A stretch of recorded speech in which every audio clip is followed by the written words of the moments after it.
Right, we have to mention, obviously, the incident, as it's called, with Stokes. As always, our media's gone overboard. Drinking culture in England, lambasting the behaviour of Ben Stokes and Gus Atkinson. Not too much mention of the Saracens guy because he's lower profile. Rather than questioning Stokes and whatever, I think that's pretty easy, from that point of view. He was part of a management team that put a curfew into place. So as a leader, you've got to adhere to the rules more than anybody else. He didn't. One or two match ban, whatever. Give him time to work out what he really wants, and then he comes back in. I mean, for me, there's nothing more than that, right? But what I do want to sort of talk about is decision making. I think that's the angle I'd like to go down, because poor decisions, aren't made because people don't know the risks. They know the risks, but they make those decisions anyway. So I wanted to sort of highlight three sort of different things. One is Ben Stokes and the nightclub incident. And you can slash Harry Brook as well if you want to on that one. And then we're going to talk about Fred and the pedalo, and then match fixing, just as examples of, excuse me, three different sort of areas where poor decision making has led to sort of consequences. So let's start with the Stokes one then. His England captain is high profile. It's not the first time. Do you think there are long-term consequences? And what's your read into the whole? I think ultimately what I'm sort of hearing and seeing is the level of disappointment around it because of the Ashes debacle, and then the review, and then sit down and okay, let's make, and like you say, the leadership stuff. I think listening to McCullum, it's just almost, it's that real disappointment that so early we're dealing with something that we've addressed and we thought we've sort of nailed and we've got buy-in for, and that's for me as a looking at it from the outside is very similar. It's that so soon that it's been gone against, and basically it's been shown to be worthless. The curfew and everything that they've done has almost come up and think, well, actually, what was the point in it? And I think that's probably where maybe McCullum is, and that's probably possibly where Stokes is, and that's where he is with his thinking that, hang on, we did all this, and then me and Atkinson, it didn't come into our thinking. We still just went out and did it anyway, or maybe it did come in and they just went, well, it doesn't. Who cares? So that's where I'm at with it. It's it's just really disappointing, and I can understand why McCullum is saying, he's concerned, he's worried for Stokes, because it's so much on him. I think Atkinson, it's less so much. He's going to serve his ban and what have you, but Stokes, with the figure he is and everything that he stands for, to go and do that so soon. But I also think it's out of a level of stress. I think stress can do funny things to you, and with all of the winter and everything, and they've just won the Test match. As all that was on his mind was going and, in a way, enjoying it and dealing with it. But it's obviously, it was it's led to a very poor decision. Just in the little bits of interviews he did and everything like that, I think he's probably under a lot of stress, which himself, and it's and I think that maybe has had an influence on his choices. Yeah, I mean, he's batting. He hasn't got any runs for quite a while now, and he's dropped down a place in the order. I think last week we talked about, if you start to drop down the order, is that because of a lack of confidence in your ability or your form or whatever? But it starts to sow the seeds of doubt in your mind. But then at the end of the day, whatever the reasoning for it was, we can all make bad decisions at work and whatever, and make an excuse. But ultimately, and yes, I understand pressure, different situations. If I go out and then don't turn up for work in the morning, or I'm late, I'm not going to have the sun knocking on my door, right? So I understand that there's differences there, but ultimately, decisions lead to consequences. You've got to own the outcome. haven't you? As much as you've got to own the decision. So given that, what do you think that the long-term consequences for Ben Stokes are as England captain? Yeah. Who? I think that's over to. I think they want him back, and McCullum has pretty much said that Yeah. him coming back as captain, I think, is important for this side. It's just whether or not Ben Stokes wants to do that and put himself under that pressure, and again, and that's where it lies to me. I don't. I think he, whether or not he needs to sit out the whole series, then say, listen, go away, but we want you to be part of this, and let's look at you.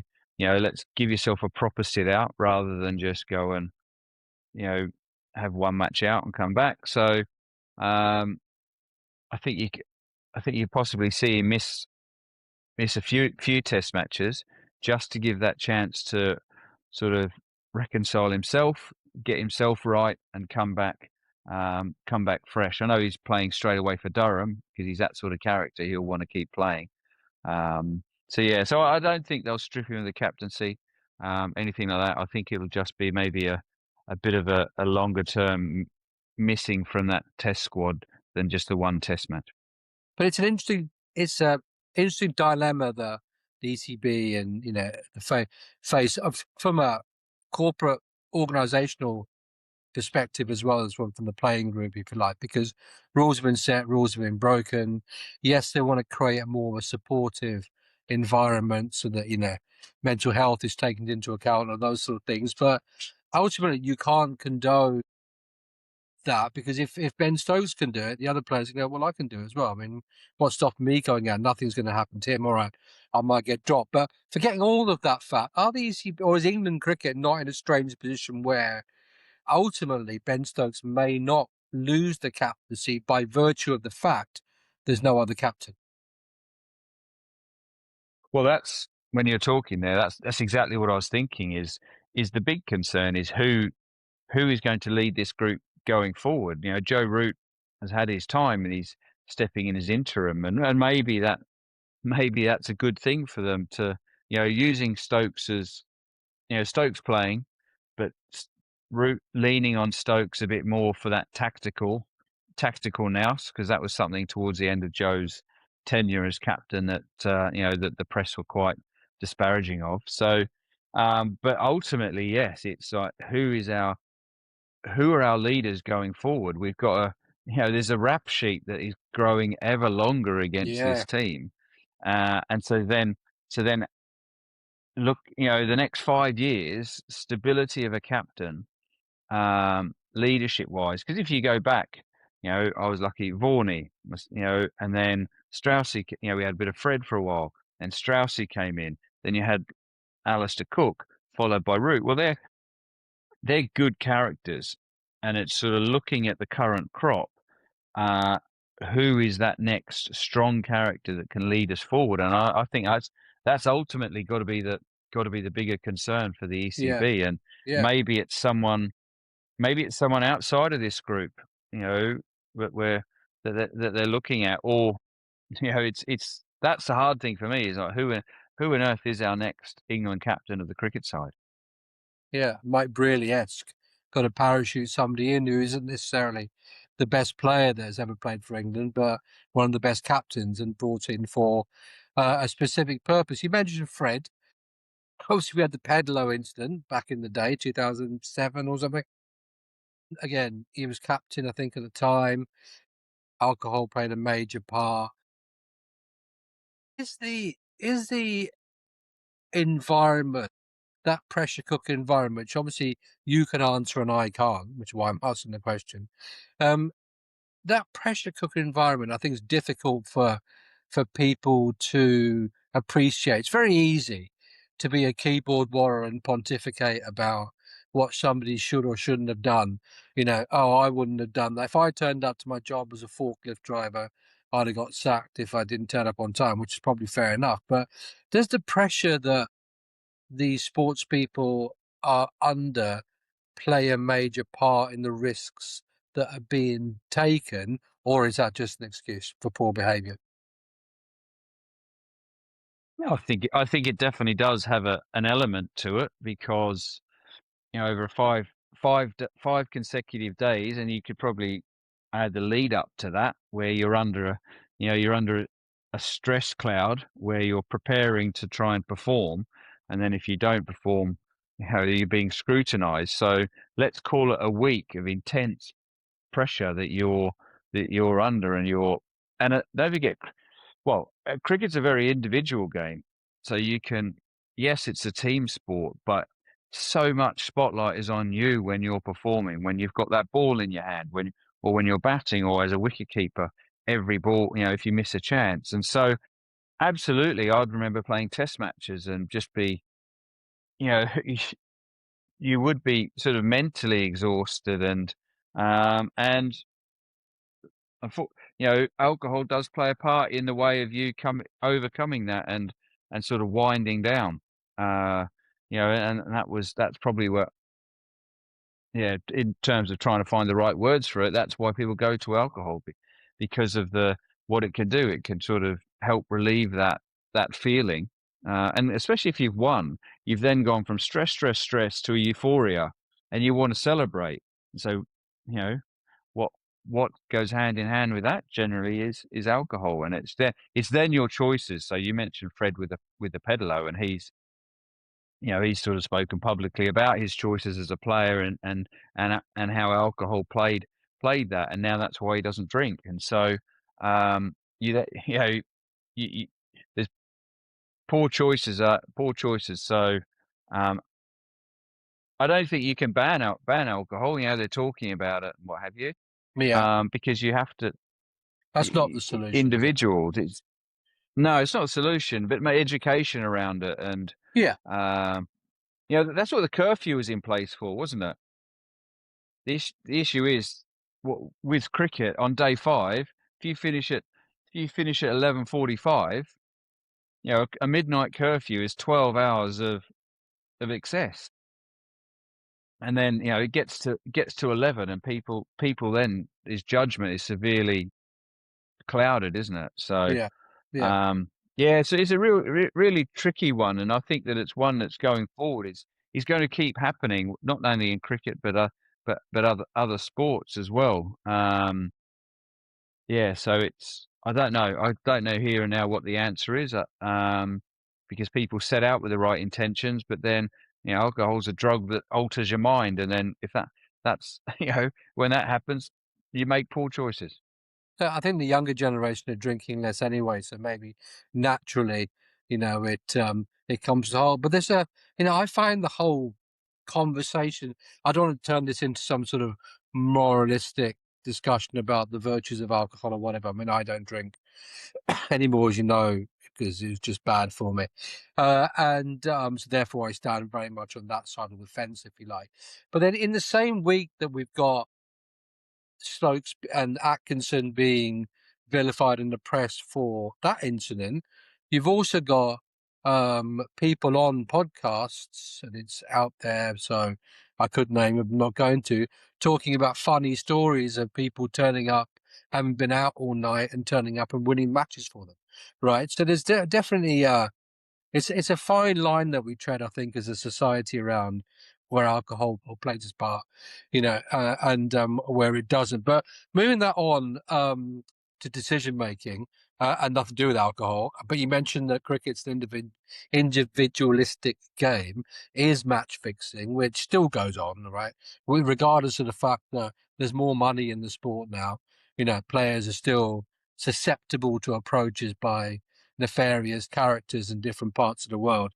Do you think fame creates a sense of invincibility? Um, well, to a degree, probably. With that, if you, yeah, probably you can. Yeah, again, your judgment can get clouded because of your fame, isn't it? And what that's allowing you to do, what access it's giving you, and you're doing things that other people don't have the privilege to do. It's exactly that. It's getting you places. It's getting you to meet people, and it's allowing you fame. Let's associate fame with money, and having money. allows you to do all that as well. So yeah, so it's another thing that different people will deal with it differently. And therefore, I suppose, last question, do you think that your legacy is then defined by the decisions that you make? So, i.e., will we sort of stay someone like Ben Stokes, great cricketer, but like to drink, and it will be that way round? And do you think that's a shame if that's how we remember someone like Ben Stokes? Certainly can be if that's how you finish. I think Stokes has still got some time in his career left to do it. But if you finish like that, and that's sort of the parting gifts that people remember by, yeah, I think that's going to stay with you. All right. Well, you're back from your various England duties and things. So let's start with them. Second test starts on Wednesday of this week. England obviously lead the series 1-0 after their win at Lord's, but all of that's kind of been pushed into the background with what happened afterwards with Stokes and stuff. But I guess the first point I wanted to bring up was the appointment of Joe Root as captain for this test. I'm guessing it's a match by match sort of decision that they've made. Does this suggest that England don't fully trust Harry Brook? Yeah, I think they've said as much, haven't they? And they've also said how fortunate they are that they've got someone like Joe Root who's sitting there in the wings, being able to step up and take on the role, because there's been various social media posts of what different players have got up to, over the past 12, 18 months, and it's a bit of a crib sheet of negativity, isn't he? So to have Joe there as that steadying influence, they're lucky. But it also does say a bit about their thoughts on Harry Brook and his misdemeanor over the winter. And they're also buying themselves some time, I guess, over Stokes. Yeah, he's back playing for Durham pretty much instantaneously. So they're giving him that time to think, because it's clearly it's made a massive impact on him. So immediately people were talking about him just walking away from cricket altogether. And so, like with anything, you don't want, like with those emails that you type out in rage when you get them, and then you actually just have to pause and give it a bit of time. They're pretty much doing that with Ben Yeah. Stokes and giving him time, and that's to look at it, because the Ashes is a big thing. I imagine he has in his mind that he wants to sort of come back from this winter, and so looking forward to next summer, they will want him around. Because the one thing, if we talk about the second test selection, it's shown that not having that all-rounder to replace Stokes throws a big imbalance into the team, and it forces them into a selection down a fast bowling path without a spin bowler. And or Joe Root will clearly have to do the spin bowling at the Oval this week. Because they haven't picked a spinner, have they? Even though they had Rayan Ahmed and Shoaib Bashir in that squad. Was it not an opportunity though to pick an all-rounder as a replacement? I mean, there's no limits on the squad size. I mean, they called up Jordan Cox, who'll make his debut, and Harry Crocombe as well. But he was covered for Ollie Robinson, who, as it turned out, failed his fitness test or wasn't fit, and Crocombe wasn't selected anyway. Should they not? I mean, who, if they were to call up an all-rounder, who would it be? Who's sort of doing that? Good I can't question. think of anybody offhand. Can you? No, and that's a bit of the issue, is that I think that there's no one out there who is potentially yet putting their hand. There's a few guys who probably don't have the. It's Stokes's bowling ability, with his pace and then his Yeah. batting. And yes, we can say it's waned a bit, but there's probably a number of guys out there who don't bowl the pace but do a job in county cricket, but they're worried about the step up. In terms of, if I think of the Lions, the young Kent player Ekant Singh, sort of someone who they're looking at down the future, because he's got decent pace with his bowling and he can bat in that top seven. The one guy who I think going forward, but it's interesting, is Coles, the spinner. From watching him play for the Lions, his batting in the ODI series and his bowling, for me, really impressed. So he's someone who could almost fit that all-rounder spot, but it's a spinning all-rounder. But then you know, these two guys that included in this test that didn't get picked, you know, in Bashir and Ahmed, it's almost casting them aside, and I don't think they're prepared to do that yet. Yeah, Rain Ahmed, Matt Critchley, who we mentioned before, another spinning all rounder. There seems to be a few of those, but not many, as you say, who can bowl at the pace of Stokes and do what he does from a match winning perspective. Yeah, so with that side, then you saw a lot. You know, you saw Cox and you saw your love child, obviously, as you mentioned. You saw Crocombe and some other players when you were with the Lions. First impressions of those two guys, of Cox and Crocombe? Well, yeah, Cox, he's just, you know, he is a he arguably could have been playing Test cricket the last couple of years if he didn't unfortunately break his thumb when he was in New Zealand a couple of years ago. So he's got class. He's that double hundred. He's done exactly what they wanted, and they put him. Interesting, he's batting at 7. You know, he's a very good player to have just as a batting at number 7. Yeah. Um, and then Crocombe really impressed me with his bowling. You know, he's got good pace, and arguably out of that Lions team, he was the one that I looked at and I thought he could slide straight into the England side. So it was no surprise that he was picked up. He's just got an interesting dilemma with the fact of everything going on down at Sussex, you know, and all the sort of financial issues. And you know, he's going to be a man now who on the open market is going to be a highly sought after commodity. That is for sure. And what were their what were their attitudes and professionalism like? Especially someone like Jordan Cox, who has been in the full squad, as you say. In New Zealand, he broke his finger, and then he shadowed for a bit the full squad at the Ashes, didn't he? Before going off and playing, excuse me, franchise cricket, and you know, playing in those leagues around the world. What's he been like in and around the squad compared with the other lads? Well, he sort of he just he's captain for one, so he came in and you know he led one of the team meetings, and it was impressive the way he talked, you know, about the sort of the way he wanted the team to play and his expectations. And then he probably didn't get the runs he wanted, but he shows glimpse of his class. So in that environment, it was a bit of a funny, you know, there's a lot of coming and going with players just through the nature of the time it was with the blast going on, and like I say, the counties wanting to keep certain players because of probably wanting to perform in the blast when they hadn't got off to a great start. So he came in. He wasn't there for a long time, but you could just tell that he was confident, having been away, you know, on those different franchises. He's very confident in his ability. I threw to him a few mornings. He hits the ball crisply.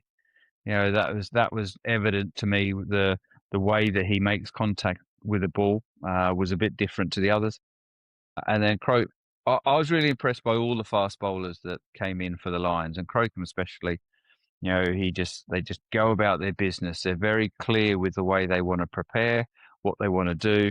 Uh, you know, the way they look at the opposition batters. So yeah, he definitely impressed me, which is why I said I felt he was ready to make that and could make that next step quite easily. So someone like Jordan Cox, you said about crispness of hitting the ball. Where does that come from? Is it timing? Is it the bat? Is it where his hands and head are at the time of impact? Is it all of those things? Yeah, the old Sounds multi-choice like I should be question a at the coach. I bottom, know what all of I'm the talking above. about. Yeah. No, he's just he's also very, very good. And so, you know, that's what's evident is that, you know, and has been performing well you know, for a number of years. And so he's uber confident in himself and his abilities. And but yeah, when you see him in practice, it's just all exactly those technical qualities that you expect from a high class batter. He's got them. England have named their side, so it's the top six are the same. So Duckett, Gay, Bethel, Root, Brook, and Smith. And as you said, Jordan Cox, specialist batters batting at 7. And then you've got 4 pace attack, Archer, Tongue, Fisher, and Baker. So let's just do with the Joe Root, as you say, and Bethel can bowl. and a bit of leggies, can't he, I think. So they're relying on part-time spinners. Surrey have drawn a lot of matches, both home and away, this year, which suggests that there are runs to be made at the Oval. Weather's set fair as well. So are England just going to try and blast them out, which we tried to do in the Ashes to no success at all.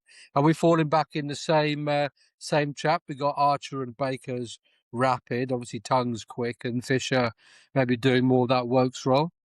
Yeah, I don't think we've. The one thing with it, I don't. The deliberate ploy and the method. Yes, you could say it's similar, but I think the approach that is like it just feels different for me. One, through the changes they've had to make, the fact the last Test match they went in with Robinson, and Atkinson was slightly different. So and they picked Bashir again. So it just, even though it's a separate entity, and it feels like we're going pace. I think the way we've come about this doesn't have that approach of the way that pretty much we knew from us in the Ashes they were going to try and bowl them out with pace and fire. This one has evolved to it where we've brought guys in and and they've got different attributes the way they go about it. Fisher's been leading the bowler attack for his movement, his ability to swing it and move it.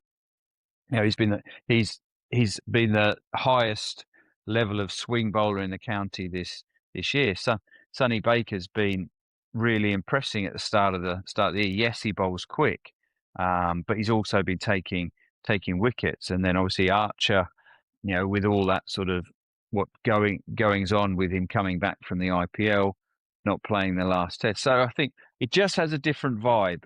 And I'm quite excited that the opportunities for these guys, because that was, when I was looking at it, that was the one thing I was thinking, actually, through circumstances, we're getting a glimpse into a little bit of the future. People are getting opportunities and we can, rather than just thrusting them into a point where maybe we're down in a series and we're, it's like mass change because we're panic, what have you. I quite like, you never want people to be injured and be left out, and also, what the circumstances of Atkinson and himself being left out as well. So I like just the fact I'm seeing some different bowlers play for England as a little bit of a glimpse to what they can do. If you were James Root, would you not be a bit miffed? You've been around that squad. There's an opportunity opened up at 7. And then they parachute somebody in Jordan Cox and straight into the side. Arguably, they both do the same kind of thing, bat and can keep wicket. And Rue's been there all along. Wouldn't he be annoyed? Well, that's where I'll say to you that they don't do the same thing. James Root at the top he's your, I'm going to call him an old-fashioned opener, a top-order batter. Whereas, I listened to McCullum, and the reasoning for Jordan Cox, I think, is his ability to bat with a tail end and his ability to really counter attack. And if he is in there with those bowlers, he can take control of it, and he can sort of really push the scoring rate on. Whereas Rue, for me, is a bit of a traditionalist up the top, where he's an accumulator. Whereas Cox could be a real aggressive attacker, and that's the balance of batting at 7, compared to batting up the top. Well, Jamie Smith might be missing the next Test anyway. His wife's due to give birth to their second child. So all the best to the Smith family for that, which might give James Rue's opportunity to play there. And then either Cox or Rue, I guess, will keep. Prediction? What do you think is going to happen? Well, yeah, considering the dominance of the first Test, but one, I don't think the wicket will play anywhere near the same. Yeah. And so on the back of that, it's really hard to go on form, I think, and the fact that bowlers who did so well are out of it. So it brings New Zealand back into it. I'm still going to say England, but I'm going to predict this one as I'm hoping a traditional sort of longer Test match where bowlers will have their opportunities, but if batters play well, they'll also be able to score runs, which generally happens at the Oval, doesn't it? Yeah. And so, I think weather's set fair as well. It's meant to be hot and dry, so it's probably leaning into playing a spinner, which they've decided not to do. But just going to go with, sounds crazy, bit of momentum, so stick with England. And final word, Kane Williamson is retired mid-series, well, after one match. New Zealand will obviously miss his runs, his experience, his calmness, I guess, on the pitch. Final word, Jonesy, about Kane Williamson. Well, he's just a legend of a player for the last 10 plus years. He's been one of the world's best batters, hasn't he? Slightly interesting is his timing, but again, listening to him talk in the press, he had a very sound reasoning as to why, and I think that's my impression of him. Is he's just a very sound guy who makes calculated, smart decisions, and so has thought about it and come up with his reason. But yeah, the New Zealand are going to miss him for his number of runs. That is for sure. I'm still reeling from the shock of last week's Srishant performance. That was just unbelievable that to have got it in two just off the dancing clue. So let's hope that this week. I'm expecting a complete stitch up this week. No, it's not a stitch up. Well, not yet. Anyway, let's see what happens. Right. Question 1. Go on. My cricket journey actually started because my left-handed brother got his name in the local newspapers for his run scoring. I wanted to see my name in the paper too, so I copied his batting stance and picked up a bat. Obviously not going to get it from that, so we'll move on. I'm functionally right-handed in every aspect of my life. I eat, write, and even bowl with my right hand. So this person's a left-handed bat, right-hand bowler, but I grew up to become a left-hand batter, so that's your next clue. We've got past 2, so this is good. I realised that giving you the dancing clue last week was too much. A right-hand bowler, left-hand batter, and this person's mother, well, she's the unsung hero of this person's cricket career because she took care of the diet, logistics, travel, all that type of stuff. So this person was very lucky to have a mother who did that for them. And family seems to play a major part as well because this person's brother is still deeply involved in this person's career, but not as a coach. Oh no, the brother actually gave up his cricket ambitions, remember, got himself in the paper, to become a banker. And he now actively manages all of my financial portfolios and earnings. Anyone you've heard around the circuit who seems to be quite clued in on what needs to be done? No? No. Right, so it's in 2021, I decided to venture into the culinary world for Hoggy by opening a cricket-themed cafe in my hometown of Sangley. Sangli, Sangley. Okay? Don't pick up your phone and look up what famous cricketers come from Sangley. No, what country is that in? Well, is that India? It is, yeah. During a test match against England in that same year, 2021, a photo of me casually leaning back on a cricket bag in the dressing room and looking incredibly relaxed went viral, instantly turning me into a massive internet meme. You know what a meme is? The boys have told you, I guess, what a meme is, haven't you? Yeah. I'm trying to, Okay. This person smashed an unbeaten 224 off 150 balls for Maharashtra against Gujarat in an under-19 domestic tournament. 224. That's a lot of runs. 224 of 150 balls. That's going something in domestic cricket. Who could it be? This person was also one of the first 2 trailblazing Indian cricketers to ever sign a franchise contract in Australia's WBBL. And this person, you can now say she's a she, played for the Brisbane Heat. No? India. Yeah, Indian, go on, batter, left-handed. She's considered a national crush of the Indian cricket team due to her stylish play and viral social media presence. You're looking at your phone, aren't you? I'm trying to work out Indian cricketers, women's cricketers' names, because I'll be honest, I'm not great on them. But yeah, And this one, she So wears the we same could jersey probably- number as Virat Kohli. She's an elegant, Yeah. world-class opening batter who broke the massive title drought by captaining the Royal Challengers Bengaluru to the historic maiden WPL trophy. go on, You haven't got keep it. going. No, that was the last clue. You've had all 10. I've already Yeah. mentioned it to you. I am Smriti Mandhana. Yeah. Yes. Well done, mate. Well done. That was, and that's poor from me. Women's World Cup's underway. England have started well, beating Sri Lanka by quite a lot. Danny Wyatt-Hodge 105, Amy Jones 53, Freddie Kemp took 4 for 22. Perfect start for England. Oh, what an authoritative start! Exactly how you want to do it. One of your top line batters getting 100 and you winning convincingly. So sort of justifies all the preparation that Charlotte Edwards has put into this squad, which has come under some criticism. But that first one for the team, it will be that. So it's an impact statement, isn't it? So now every team is going to be looking at that. As well as Nat Brunt coming back in and scoring some runs. So it's massive tick in the box, and also a massive one for where other teams, especially with some of the teams that lost, will be looking at England and going, okay, wow, they're going to be tough to beat.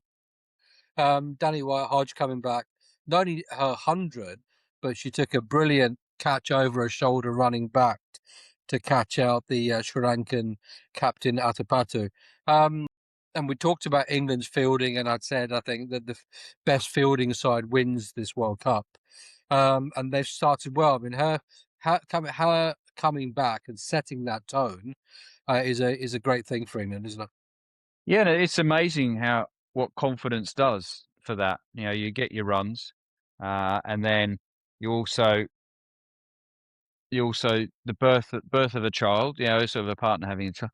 So everything is going, and then then you go and take that catch. And so it's amazing how with cricket, those little sequences happen and have such positive effects. But just generally watching them all field, it's clear that they've worked very hard, and that's something that Charlotte Edwards said that they would be improving, and so leading into it, it's just, again, it's ticking those boxes, isn't it? Right, let's look at how we want to play. Let's get those impact batters. With our bowlers, they've come on a strategy. Their spin bowlers are having massive success, and so it's great to see. And it's it's as a fan watching it, you're excited. Yeah, Ben Stokes is missing for the England men's side, so therefore they're missing that all-rounder.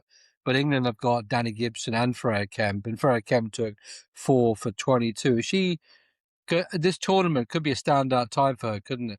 In terms of her performances, but also her importance as an all-rounder to the England side. Yeah, you want balance, don't you, in a side, and so having those all-rounders, and with her bowling and and her ability to hit the ball powerfully, that's because if she wasn't, then there'd be doubts about, who do we bring in, and then you're talking about whole balance issues. So again, I think just those, again, you look at the formation of your side and how you want it, and to have bowling all-rounders is massive for a team, because it helps, one spot take two players fill one spot, and so it then gives you options for going down the line if they come across a wicket that maybe is looking at offering a bit more turn, and Tilly Coleman comes into it. Well, they've got that luxury to go, okay, well, we can do that because of Freya. So good start for her as well. Australia are also off to a winning start. They beat arguably there's 3 really strong sides, isn't there, in that group? They beat South Africa by 65 runs. Phoebe Litchfield got a 50. Georgia Wareham took 3 for. That's a good job, isn't it? I mean, they not only did they win, but they really hammered South Africa into the ground. Sorry, which is a a worrying sign probably for the rest of the teams in this tournament as to how well the Australians have started. Well, but South Africa didn't particularly impress me, I'll be honest. You know, After I tipped them. you know, that, yeah, yeah, but whether or not it was because I was on the bus travelling actually to Leicester for the Kent women's game, and Phoebe Litchfield is an impressive player. She was, we were commentating there. The coaches were sat up the front, and she just never let the bowlers settle. She was coming down the wicket. She's got power. And then the spinners come on. She can reverse sweep. She's got the switch hit. And so if she gets on a roll, she gets in form.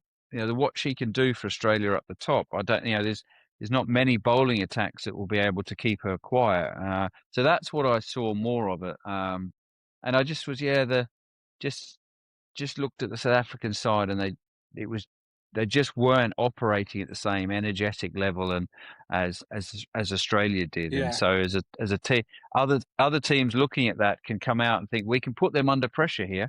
If we can put them under pressure, we can score some runs. There's a good chance that we're going to win the match. Yeah, net run rate's going to play a major part. That group's coming down to the last game, which is India, South Africa. And that's going to be a virtue, a semi-final, you'd have thought, to get a team through. England play Ireland at the Utilita on Tuesday. Australia play Bangladesh on Wednesday at Headingley, and South Africa play Pakistan. Also on Wednesday at Edgbaston. Amidst the slews of cry harder, cry more clowns and jokers that we had, I had after my India won't qualify from the group comment. They smashed Pakistan by 64 runs in their first game. Smriti Mandhana getting 68. Deepti Sharma, who's impressive bowler, took 5 for 10. But look, it was a match they were expected to win, but they did it well nonetheless. Yeah, and again, I'd argue Pakistan are a particularly strong side, so it's what you expect. So for India in that first one, it was a nice run out for them, and for those players you mentioned to score some runs and get into the tournament. That's you don't want to have a start to your tournament where it's a real struggle, and your first match doesn't go well. You want getting into it and seeing all the components working nicely. So it's like you say, it's going to be more towards the back end of the group stuff. Yeah. England have got again. I sort of expect England to have an incredibly dominant performance. I was listening on the radio, and Ireland have been to a number of World Cups now and are yet to win a match, even though they've had that full status. And so them losing to Scotland confirm that that Ireland cricket's in a not in a great state. So second match in a row where England can looking to put a big score on the board and sort of to get that dominance asserted over everyone early. Crowds have been good as well. Decent crowd at Edgbaston for that India-Pakistan match, 19,000, I think. Which is great to see. Yeah, that trundles along that tournament, and India play the Dutch on Wednesday at Headingley. So I always say there's all of these matches to get through in the group stages.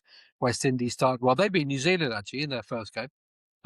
New Zealand defending champions of this T20 format, and England.